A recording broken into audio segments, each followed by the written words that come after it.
Welcome back to my channel, everybody. Chris Gault here, Healthy Living with Chris Gault, and we are on week 5 of our vlog now of being plant-based and vegan and going strong. So stay tuned.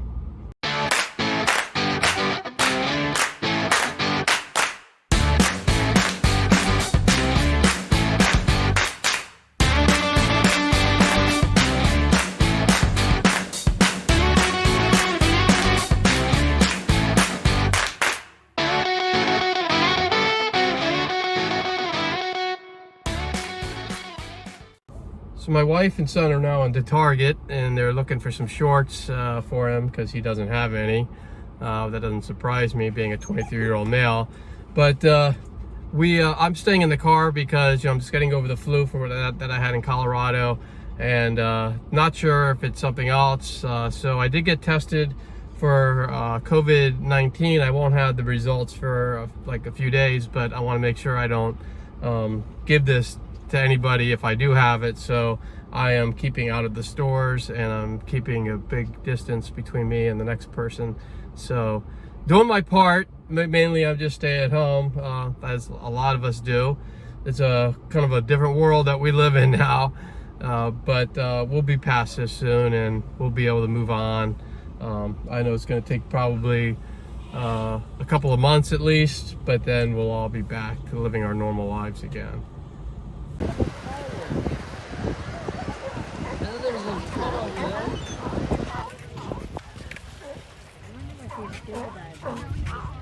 Fish, maybe the seals of it.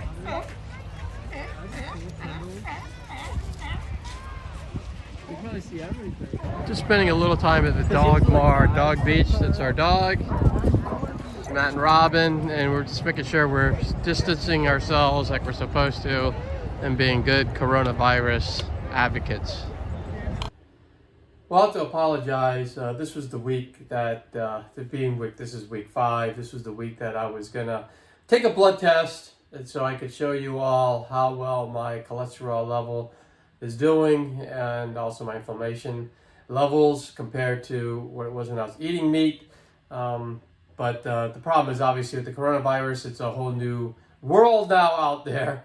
As you could tell, and we're all isolating, but also I didn't think it was fair for me to go to a medical facility to get a blood test that's not something that is critical. I did get a coronavirus test because I told you I was just getting over the flu, and just wanted to make sure that I don't have that, and I'm just waiting for those results. It does take a little while. But the one thing I didn't want to do is do a test for something. So that's an important test, I think, because it's going to tell me, even though I have been social distancing anyway, and I've been staying pretty holed up, I do want to make sure that I don't have it, and if I do, then probably quarantine myself even more so than I am, although I'm not sure how I could do that because I'm already doing it, but just for my own benefit to know if I have the disease or not. I do have the symptoms, so some of the symptoms, so I just want to make sure that I'm doing the right thing. So anyway, I can't do the blood test, and I was going to do this diet for basically a month or a month and a week, so that way I can do it through through the blood test and see how well it's doing, and then decide is it something I want to continue for the rest of my life. I have been looking at a lot of other information on veganism, plant-based, and it's not so bad. I mean, I'm not having a hard time doing it. I thought it was going to be tough. I thought I was going to have a hard time not eating meat or eggs or dairy. I really didn't eat a whole lot of dairy anyway, because I try to stay away from dairy because I don't think it's actually that healthy for you anyway, even though I know we've been told that a lot, and you can believe what you want. I'm not trying to change anyone's opinion, but in my own personal belief, I've never been a big fan of dairy as a health food. It just doesn't make sense to be drinking milk from a different animal that's meant for babies, right? I mean, it just doesn't make sense that we do it. I'm not sure how we got into this habit, but we did as a people, and so I'm staying away from it. But if you love it, then go for it.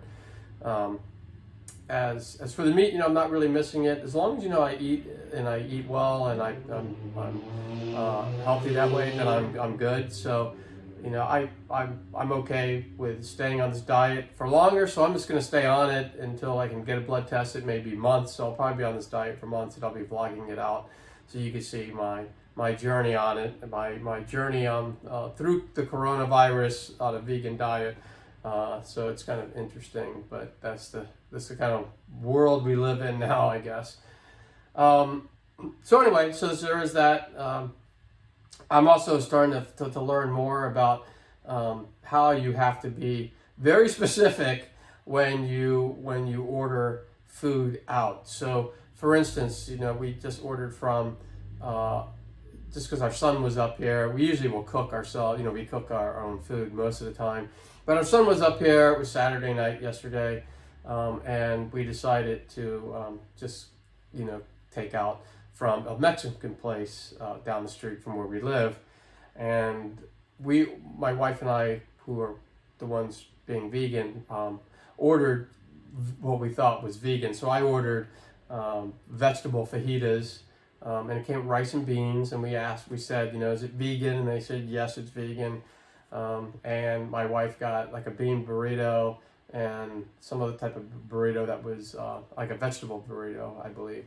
And asked again, you know, making sure all this is vegan, and we got the words back saying yes it is. And yet then we also got you know, the refried beans had cheese on it. Her burrito had cheese on it, so we had to scrape the cheese off.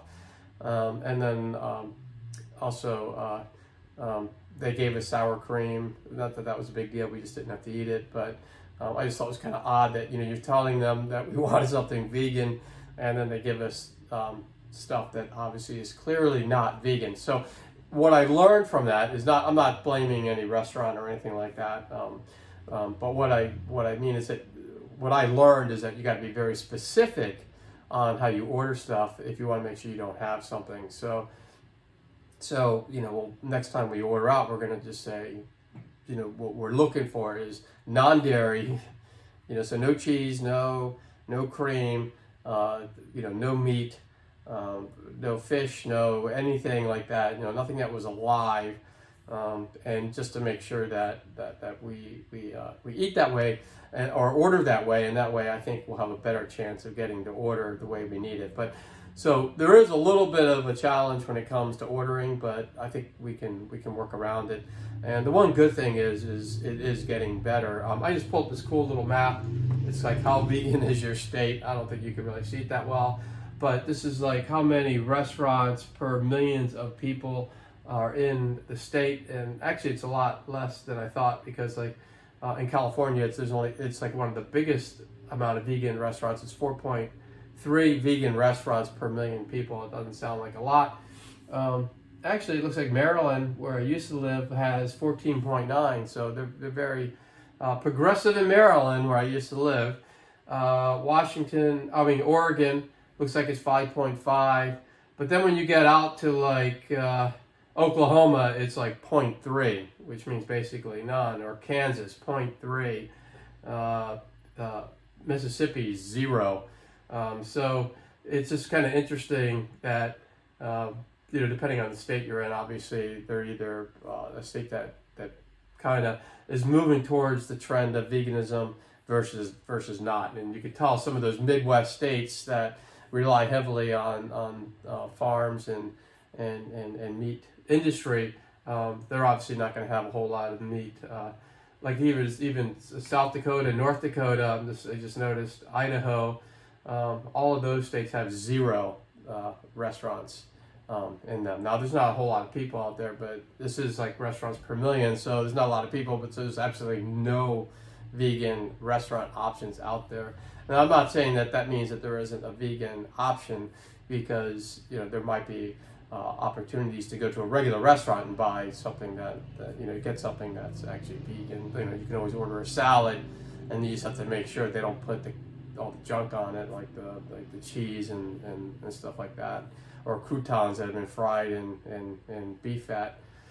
So anyway, we're just learning that, and we're taking that day by day and learning more and more about what it takes to be vegan. But I'm also really finding that it's really not that hard to do, And you know, I've been watching some other videos, and you know, there are basically 3 reasons why people become plant-based or vegan.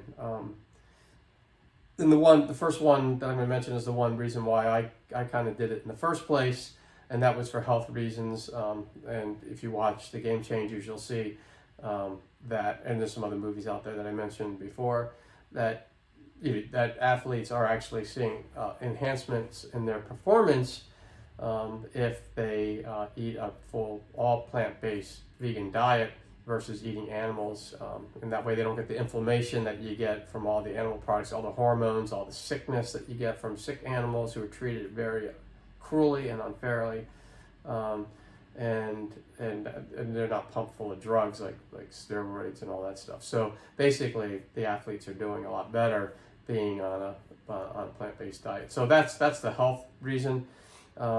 But I'm learning more about the other side of it too, as I'm watching some of these videos. So for instance, they really do treat the animals pretty poorly, and I'm not going to get into all that, but one of the benefits of obviously a vegan diet is that the animals get to roam the earth the way they were supposed to, and have a much better life. Now, I'm not saying that everyone has to be a vegan or anything. I'm just saying it's just a nice little side effect. Like I said, I'm doing it mainly for health benefits, but a nice side effect is that the animals are you know, don't have to go through that. And then the third reason why people tend to go vegan, so it's the treatment of the animals, it's the health of the, you know, first and second, and then the third one is the environment. And I didn't realize this at first, and I don't know if you all know this. You might know it because you're all smart people out there, but I just found out recently that the animal industry, because they pack all these animals together, there's a lot of waste that comes with the animal. First off, they consume a lot of water, a lot of grass, and then they you know, they go to the bathroom, and obviously that puts a lot of CO2 out there. And animals are, you know, farm animals actually have more to do with global warming than all the cars in the world, and all the other stuff. So if one of the nice things, plus again, I'm not saying anyone has to be vegan or anything like that. I mean, I just started doing this.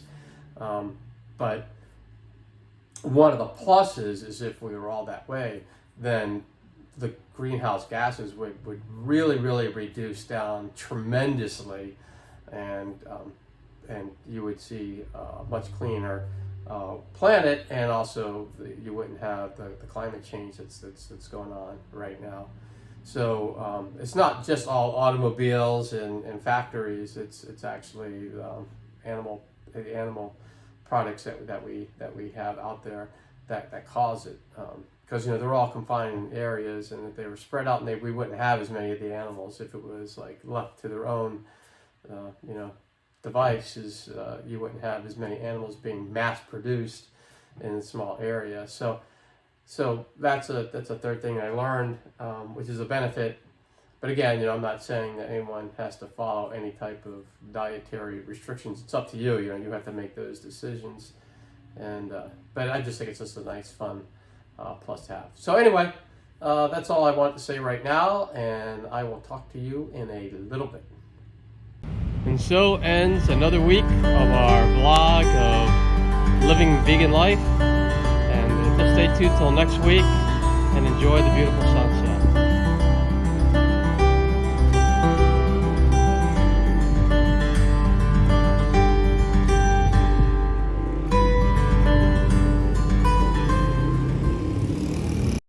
If you like this video, please click on the thumbs up button, and also please subscribe and click on the notification button to get all this great content that's coming up every week. Thank you.